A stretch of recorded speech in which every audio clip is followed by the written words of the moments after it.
Welcome back to Newsmakers Extra. We are with Roger Sutton, who is Chairman of EECA and Chief Executive of Orion, New Zealand. What future does coal have in powering New Zealand?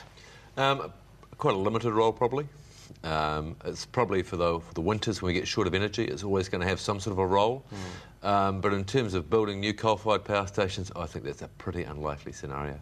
Al Gore's been in Australia this week, and I caught an interview with him, and he was talking to the coal industry over there, saying he hopes that Australia will be at the leading edge of carbon capture technology.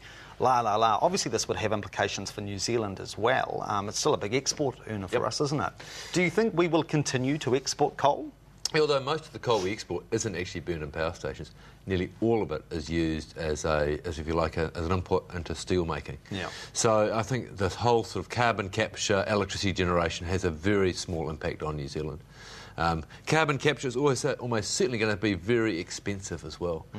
So if you have to build a power station, a coal-fired power station with carbon capture, it's going to be really hard to make the economics stack up compared to wind or hydro or geothermal or maybe in the longer term marine energy as well. Yeah.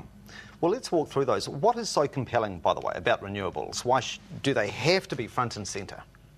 They don't have to be front and centre, but New Zealand is pretty rich in renewables and they're pretty cheap compared to almost anywhere else in the world.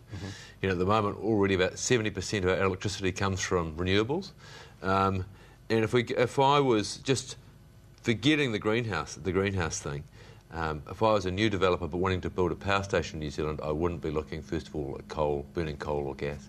I would be looking at hydro, geothermal and wind, simply because the economics in New Zealand for them are pretty good. There's also the thing about the energy security thing. You know, if you start burning fossil fuels imported from somewhere else, you're really doing it at the whim of what that other country, you know, the supply from across the seas. Sure. On the wind power front, the aesthetics remain contestable, don't they? A lot of people think they're downright ugly. Yeah, a lot of people do. And unfortunately, the amount of energy you get out of the wind goes up. You know, it goes up, doubles and triples as the wind speed goes up. So putting it on somewhere obvious, like up on a ridgeline where it's windier, is always the place to put it. So it's always going to be a contentious issue. For a lot of people, they actually quite like the look, you know, simply because it's a really visible demonstration that you're trying to do the right thing in terms of, you know, producing energy from a renewable resource. Is the era of large-scale hydro projects over? I think it's getting harder and harder to do.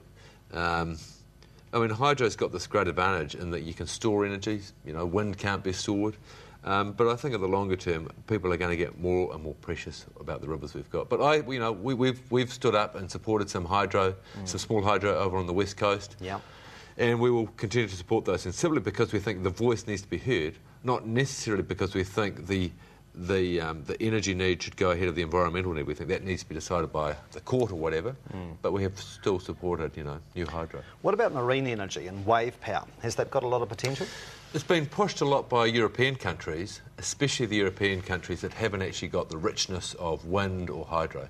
So they see it as their only way of actually getting some sort of renewable resource into their system. And especially in countries where they're thinking about the nuclear thing. They want to demonstrate to their people if they're going to go nuclear, they've tried everything else, you know, on the way. Right. For New Zealand, you know, we have a very rich marine energy resource. It's just about the economics. The economics are still quite a long way away because, you know, working in the sea is difficult. And the places where the marine energy is the richest or the strongest, somewhere like French Pass, you know, you can do, if you like, a science study that says, look at this fantastic amount of energy flying back through French Pass.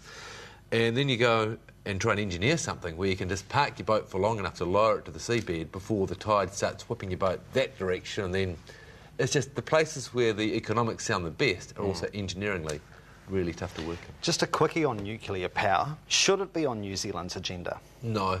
Why? The economics of nuclear power in New Zealand compared to renewables are just are pretty awful. You know, nuclear power is fundamentally expensive, and that's ignoring the fact that you have to do something with the waste, you have to try and find someone who's going to insure it and all that sort of stuff. Also, nuclear power really depends on scale, putting lots of these big things.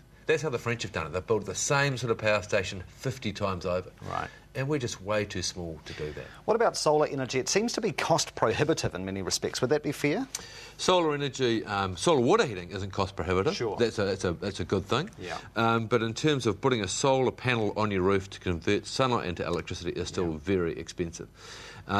What the really wild thinking at the moment is that maybe you can power some of Europe by putting big solar power stations in Africa and then having big transmission lines from Africa across to Europe. Wow. But that's still a long way away. Yeah. You know, if you want to reduce your household power bill, photovoltaic panel turning solar energy into electricity sounds great, but the economics of light bulbs and more insulation in your ceiling and buying more energy efficient fridge are going to swamp that. Sure. And we haven't even mentioned bioenergy, which needs about an hour at least just to skim over it.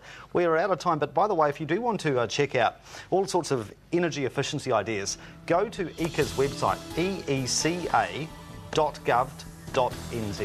Roger, thank you very much for joining us, and we'll have you back soon. Thanks.